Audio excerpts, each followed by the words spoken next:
Hello, today myself and Taylor will be talking to you about metamorphic rock types and the characteristics to the rocks. Metamorphic rocks are the basic part of the rock cycle. These rocks are formed by other rocks and heat and pressure.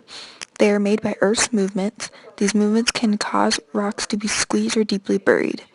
With the rocks being buried, they can be heated and changed, chemically forming metamorphic rocks. Metamorphic rocks can be formed in various ways.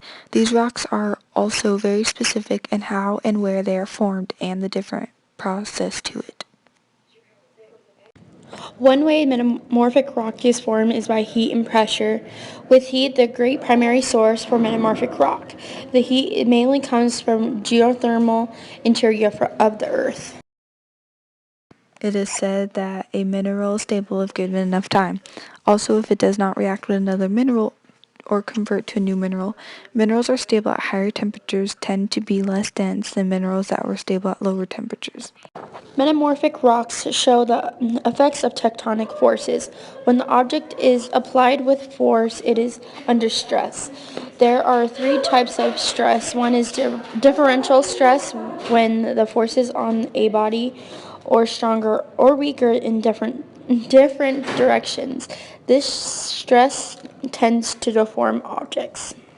One kind of stress is compressive stress, is when pressure flattens the rock. The last kind of stress is shearing. Shearing is when parts of the body move or slide relative to one another across a plane.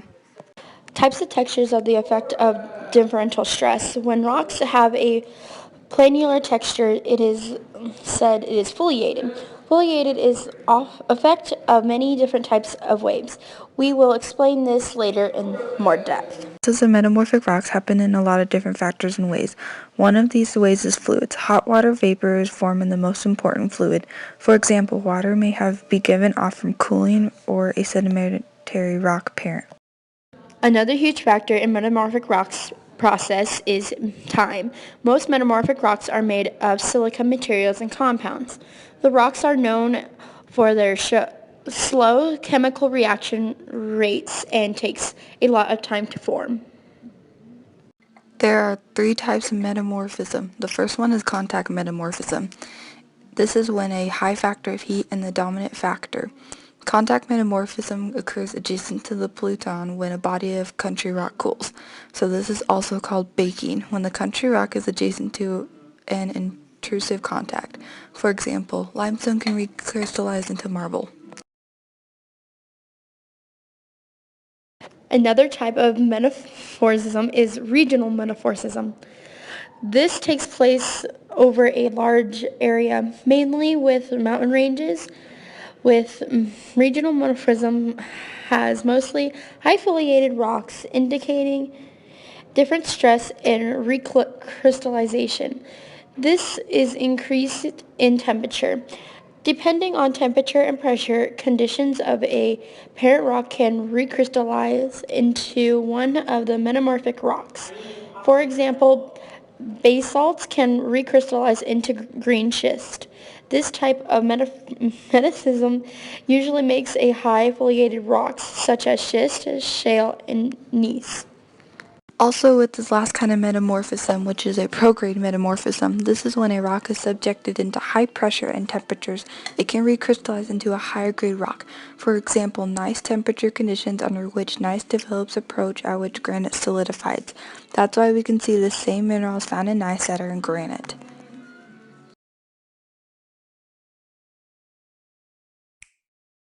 Metamorphic rocks can also go through the hydrothermal process. Hot water plays an important role in creating rocks and minerals. They form entirely out of precipitation of ions derived from hydrothermal solutions. Hydrothermal materials can form on vivid space between grains of host rocks. A hydrothermal rock may crystallize a pre-existing fracture in a rock from a hydrothermal vein. With hydrothermal process comes metamorphism. Metamorphism coupled with introduction of ions from an external source. Knowledge of ions are brought from the outside environment and is incorporated into a newly crystallized materials. Usually metamorphism and ions exchange. This usually takes place in a regional metamorphism. During regional metamorphism, very hot water travels through the rock while gneiss or schist, for example, is crystallizing. Ions are carried by the water and participate in metamorphic reactions. Tectonic plates are one of the biggest factors in metamorphic rocks that relates to their development to other activities on Earth. For example, tectonic plates explains the deep burial of rocks, the intense compression necessary for metamorphic rocks, also the presence of water deep within the Earth, lastly the wide variety of pressure and temperatures in the process of metamorphic rocks. Now lastly, we will talk to you about foliation. When a rock is said to have a planar texture, it is foliated. The texture is processed by the influence of differential stress, which forces the continuations of the rock to become parallel to one another. Foliation is squeezed and flattened rocks so they become aligned. When the rocks form a sheet-like structure that shows the direction of which rocks endures that types of pressure. Some examples of foliated rocks are slate, gneiss, and schist. But as there is foliated rocks, there is non-foliated rocks. Non-foliated rocks that don't have a plateau or sheet-like structure. These rocks can be put into loads of pressure and not have their grains aligned. An example of this non-foliated rock is limestone. Limestone is made of minerals that are flat and elongate. Now there are 3 different textures that are all variations of foliation and are very important to the classification of metamorphic rocks. If a rock splits along flat and parallel planes, indication that microscopic platy minerals were realigned during metamorphism. We call this salty, or that is salty cleavage. Another kind of texture is if a rock is visibly platy or needle-shaped material.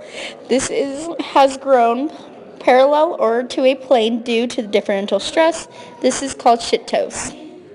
Now lastly, if rock tiles became very ductile and new minerals is rated into dark and light layers, this rock is classified as a gneiss texture. Foliation is a huge identifying factor with textures and color, shape, etc. with metamorphic rocks. This is a major piece in the metamorphic process as well. As we conclude, metamorphic rocks are a major part of the rock cycle. These rocks help us open the eyes of the inside of the earth and much more. Metamorphic rocks are formed from other rocks in high temperatures and pressure.